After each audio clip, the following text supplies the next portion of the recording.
կա արդարություն, կա չարիքի փոքրագույն։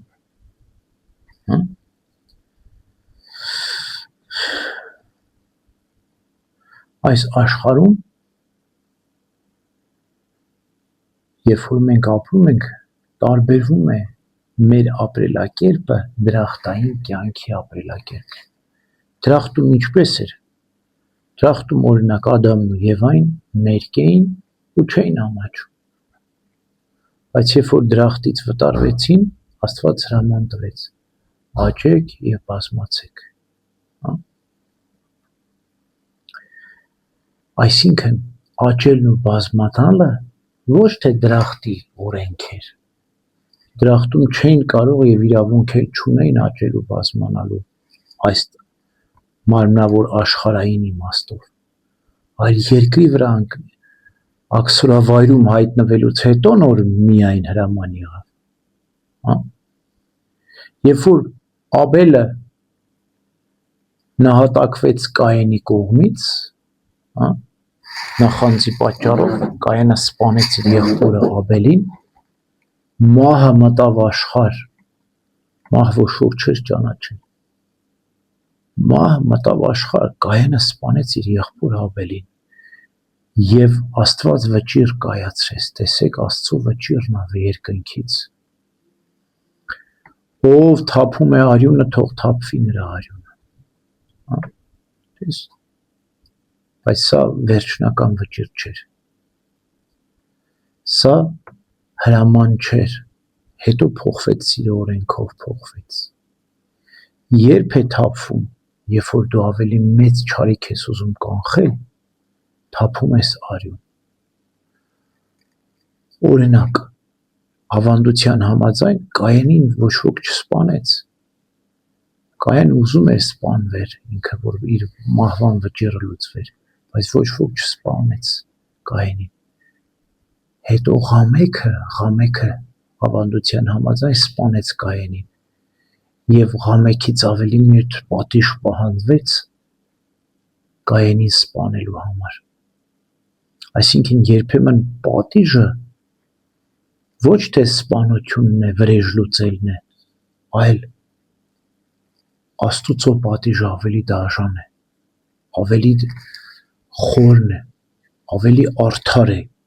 Եթե Աստված այստեղ պատժում է, ուրեմն ողորմում է։ Եթե այստեղ չի պատժում, ուրեմն պահում է այնտեղ պատժելու համար։ Հիմա դա Աստծո պատժի մասին է խոսքը։ Մենք չգիտենք դատաստանին ինչ կլինի, ով ինչպես կպատժվի։ Աստծո արդար դատաստանին բոլորն են կանգնելու։ Այս երկրի վրա երբեմն մենք ասելով նկատի ունեմ նրանք, ովքեր այդ իրավասությունը, այդ զորությունը, այդ իշխանությունն ունեն, պարտավոր ենք եւ պետք է պատժենք։ Ինչու՞։ Որպեսզի ավելի մեծ չարիք կանխենք։ Օրինակ, հանցագործին պատժում ենք։ Ինչու՞։ Որպեսզի մեղքը անպատիժ չմնա այս աշխարհի վրա։ Սրբությունները ոտնակող արողին, հայրենիքը, ընտանիքը, սրբությունները ոտնակող անողին պատժում ենք։ Մենք դրանով իրեն բարիք ենք գործում։ Եվ ոչ միայն իրեն ենք բարիք գործում, այլ սրբությունները պաշտպանելով էլ բարիք ենք գործում, այսինքն մենք կանխում ենք ավելի մեծ չարիք, գործելով ավելի փոքր չարիք, ընտրում ենք չարիքի փոքրագույնը։ Երբ որ մեզ վրա դրված է պատասխանատվություն, դժվար է պատժելը, բայց երբ որ դրված է քո վրա պատասխանատվություն, օրինակ զինվոր ես, հայրենիքը պիտի պաշտպանես, քո վրա պատասխանատվություն կա դրված, հայրենիքի պաշտպանությունը, զենքն էլ պատահական չէ, որ ձեռքիդ է, եթե պետք եղավ, պիտի մարդ սպանես, բայց դա սպանություն չի, դա սպանության կանխում է, դա չարիքի փոքրագույն է, իհարկե չարիք է, բայց ավելի փոքր չարիք է, քան այն չարիքը, որ չսպանելու պարագային կլինի։ Այսինքն դրախտային կյանքը ուրիշ կյանք է,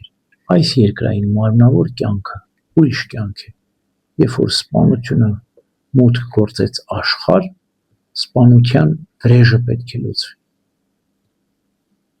Այդպես է Սուրբ Գրքում ասում. ով արյուն է թափում, թող նա արյունը թափվի։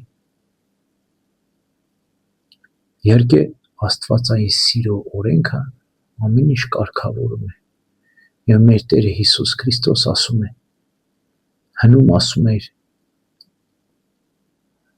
մի սպանիր, ես ձեզ ասում եմ, մի բարկացիր, որտեղ եթե չբարկանաս, չես սպանի։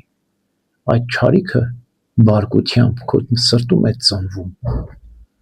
Եվ դու քո սրտից հանիր այդ չարիքը բարկության, գործը չի հասնի սպանության։